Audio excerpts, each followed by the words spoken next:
hai đứa với bạn chỉ là tặng ở khné cua để chắp đào phơ video chắp bị ngày này tỏ từ ngày ní nhung nâng một prap bằng pi à tháp bây giờ để nhung từตัวban tamระยะการphơ video ក្នុងរយៈពេលប្រហែលជា3ខែជាងនេះ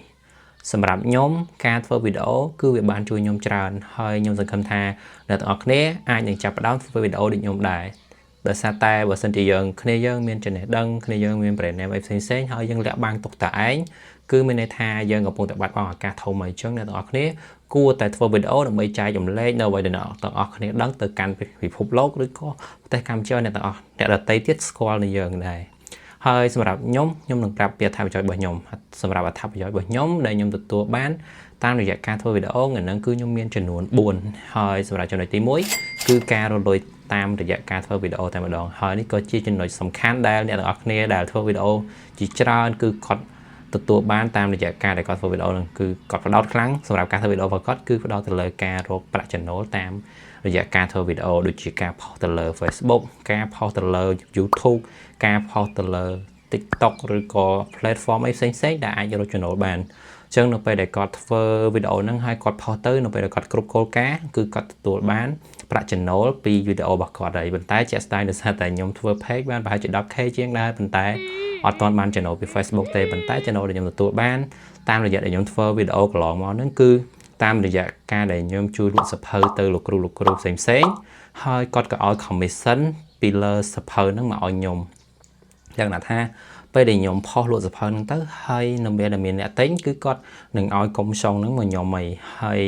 យអ្នកទាំងអស់គ្នាក៏អាចរកចំណូលតាមពីប្រភពផ្សេងៗទោះបី Facebook យើងអត់ទាន់បានរកគ្រប់គោលការណ៍មែនដោយសារតែ Facebook ការរលុយវាតឹងមែនតែនសម្រាប់គោលការណ៍របស់វាអត់មានកំណត់ថាធ្វើបានប្រមាណហើយយើងអាចទទួលបានការបើកការរលុយដោយសារតែវាត្រូវការ invite ពី Facebook តែម្ដងសម្រាប់មុខងាររលុយហ្នឹងហើ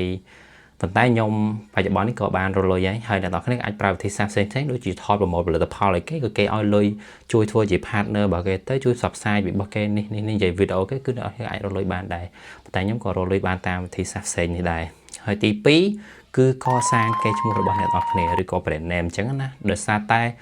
បើសិនជាអ្នកនរគ្នាអត់បានធ្វើជាវីដេអូទេអញ្ចឹងអត់មានណាគេស្គាល់គ្នាយើងទេមិនសុកគេឃើញយើងដើរតាមផ្លូវគេស្គាល់យើងហៅអីបងអត់ចឹងទេអញ្ចឹងបើអ្នកទាំងអស់គ្នាចាប់ផ្ដើមធ្វើវីដេអូអ្នកទាំងអស់គ្នានិយាយពីវីដេអូមានអ្នកដែលគាត់តាមដាននៅវីដេអូរបស់យើងឃើញយើងនិយាយអញ្ចឹងគាត់ឃើញយើងនៅខាងក្រៅគឺគាត់នឹងស្គាល់យើងឯថាអូបងម្នាក់នេះខ្ញុំបានឃើញគាត់នៅក្នុងវីដេអូថ្ងៃមុនហើយគាត់បាននិយាយពីនេះហើយក៏វាកសាងទំនាក់ទំនងរបស់យើងដែរបើមនុស្សធម្មតាជួបគ្នាគឺលក្ខណៈថាគាត់អត់អាចនិយាយរកគ្នាភ្លាមៗទេតែបើសិនជាយើងជាអ្នកធ្វើវីដេអូហើយជួបជាមួយគាត់ហើយគាត់បាននិយាយថាអូបងថ្ងៃមុនខ្ញុំឃើញបងនៅក្នុងវីដេអូនោះកមុនចឹងតែគឺក៏វាធ្វើឲ្យយើងមានភ្ជាប់ទំនាក់ទំនងហើយអញ្ចឹងនៅពេលដែលគាត់ឃើញយើងគឺគាត់ហ៊ានហៅយើងហើយចាត់ត្រែងក៏ខ្ញុំធ្លាប់ជួបផ្ទាល់ចឹងដែរបើពេលហ្នឹងគឺគាត់ឃើញខ្ញុំគាត់ហៅខ្ញុំដូចជាឃើញមកក្នុងវីដេអូហើយក៏ខ្ញុំចាប់ផ្ដើមនិយាយគ្នាទៅហ្នឹងក៏កសាងនៅកេរ្តិ៍ឈ្មោះរបស់យើងដើម្បីឲ្យគេស្គាល់យើងផងដែរហើយទី3គឺវះបង់ភាពភ័យខ្លាចនៅពេលដែលអ្នកនរគ្នាចាប់ផ្ដើមធ្វើវីដេអូអ្នកនរគ្នានិយាយមុខកាមេរ៉ាអញ្ចឹងមានន័យថាអ្នកនរគ្នាបានបោះបង់ការភ័យខ្លាចរបស់អ្នកទាំងអស់គ្នានៅក្នុងការនិយាយជាសាធារណៈអីអញ្ចឹងវាធ្វើឲ្យអ្នកទាំងអស់គ្នាមានភាពក្លាហាននៅក្នុងការប្រជុំអីផ្សេងៗវាតម្រូវឲ្យអ្នកទាំងអស់គ្នាត្រូវឡើងនិយាយទៅឡើងធ្វើបទបង្ហាញអីផ្សេងៗអញ្ចឹងបើអ្នកទាំងអស់គ្នាចង់កាត់បន្ថយនូវភាពភ័យខ្លាចអត់ហ៊ាននៅក្នុងការនិយាយអ្នកទាំងអស់គ្នាអាចចាប់ដើមធ្វើវីដេអូបាននៅពេលដែលអ្នកទាំងអស់គ្នាធ្វើយូរអ្នកទាំងអស់គ្នានឹងស៊ាំដូចខ្ញុំអញ្ចឹងខ្ញុំនៅពេលដែលខ្ញុំនិយាយវីដេអូដំបូងគឺខ្ញុំភ័យខ្លាំងមែនតើ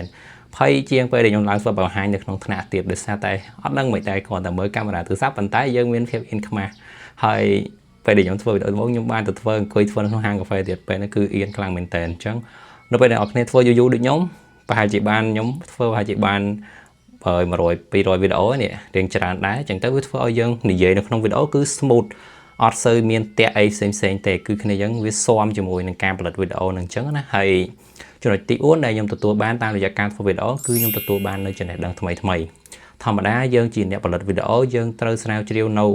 ៅអ្វីផ្សេងជាច្រើនទៀតឧទាហរណ៍ដូចជាបច្ចេកវិទ្យាថ្មីចំណេះដឹងថ្មីស្នូលថ្មីដើម្បីយកមកចែករំលែកទៅដល់ audience របស់យើងឬក៏ថាអ្នកដែលគាត់មើលវីដេអូរបស់យើងអញ្ចឹងណាហើយអញ្ចឹងទៅវាធ្វើឲ្យយើងទទួលបានចំណេះដឹងតាមរយៈការដែលយើងស្រាវជ្រាវនឹងផងដែរដូចទៅពាក្យដែលគេនិយាយថាកាន់តែបរៀនកាន់តែចេះអញ្ចឹងដូចគ្នាយើងបើសិនជាគ្នាយើងអត់បានធ្វើវីដេអូចែកម្លែកទេគ្នាយើងអត់មានពេលទៅស្រាវជ្រាវទេហ្នឹងអត់ដឹងថាស្រាវជ្រាវមកដើម្បីអីអញ្ចឹងបើសិនជាយើងធ្វើវីដេអូគឺធ្វើឲ្យយើងមានពេលស្រាវជ្រាវច្រើនហើយ ពេលដែលយើងស្រាវជ្រាវគឺចំណេះវាចូលនៅក្នុងខួរក្បាលយើងឯងអញ្ចឹងនេះគឺជាអត្ថប្រយោជន៍ទាំង4ដែលខ្ញុំបានធ្វើហើយទទួលបានពីការធ្វើវីដេអូរបស់ខ្ញុំនឹងហើយសម្រាប់អ្នកទាំងអស់គ្នាដែលចង់ start ចាប់ដើមធ្វើវីដេអូអីអ្នកទាំងអស់គ្នាគួរតែចាប់ដើមធ្វើទៅមិនចាំបាច់ថាអ្នកទាំងអស់គ្នាត្រូវមានកាមេរ៉ាទំនើបត្រូវមានម៉ៃល្អអ្នកទាំងអស់គ្នាគ្រាន់តែមានទូរស័ព្ទមួយអ្នកទាំងអស់គ្នាក៏អាចនិយាយបានដែរដំបូងសំឡេងអ្នកទាំងអស់គ្នាក៏លោទៅដូចខ្ញុំចេះស្ដែងឯងកាលដំបូងអីក៏ខ្ញុំអត់មានសម្ភារៈអីល្អដែរខ្ញុំគ្រាន់តែប្រើម៉ៃមួយ$5ដែលខ្ញុំចេញពីថៅប៉ោហ្នឹងនិយាយទៅរឿងរ៉ែហើយដាក់ឡើងឆ្ងាយពីមាត់បើនេះតែដាក់ចិត្តគឺវាធ្វើឲ្យយើងរ៉ែហើយខ្ញុំចាប់ផ្ដើមទិញម៉ៃមួយនេះដែរនៅពេលដែលខ្ញុំចាប់ផ្ដើមរកចំណូលបានពី Facebook ទៅដែរនៅពេលដែលខ្ញុំលក់សៀវភៅទៅខ្ញុំបានចំណូលមកគួរសមដែរបើខ្ញុំចាប់ផ្ដើមទិញម៉ៃឲ្យនិយាយទៅរឿង smooth ចឹងណាហើយ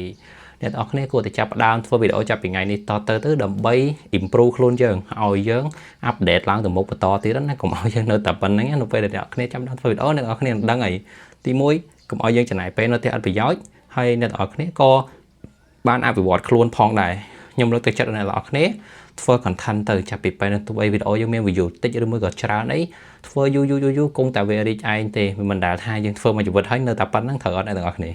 ចឹងអ្នកនរគ្នាគួរតែធ្វើអ្នកនរគ្នាហើយបើអ្នកនរគ្នាអត់ដឹងថាធ្វើ content វាអីទេអាចពិភាក្សាមួយខ្ញុំបានអាច comment នៅខាងក្រោម YouTube របស់ខ្ញុំនេះមកខ្ញុំនឹងអាចថានិយាយផ្ដល់ឬក៏ផ្ដល់ Telegram អ្នកនរគ្នាអាចពិភាក្សាមួយខ្ញុំបានព្រោះអីខ្ញុំនិយាយទៅខ្ញុំទៅតែ start ធ្វើ3ខែនេះដែរទេហើយ content របស់ខ្ញុំក៏ជោគជ័យគួរសមដែរមាន Facebook របស់ខ្ញុំមាន follower តលដែលប្រហែលជា 10k ប៉ុន្តែតិច YouTube របស់ខ្ញុំទៅតែចាប់ផ្ដើមធ្វើវីដេអូវិញនៅវីដេអូមួយនេះទេវីដេអូមុនខ្ញុំគ្រាន់តែយកវីដេអូពី YouTube មក post ពី Facebook មក post ទេអញ្ចឹងទៅវាអត់សូវមាន view រុញដល់អ្នកទាំងអស់គ្នាសូមអ្នកទាំងអស់គ្នាឃើញវីដេអូនេះហើយកុំភ្លេចជួយ subscribe របស់ខ្ញុំមួយផងហើយ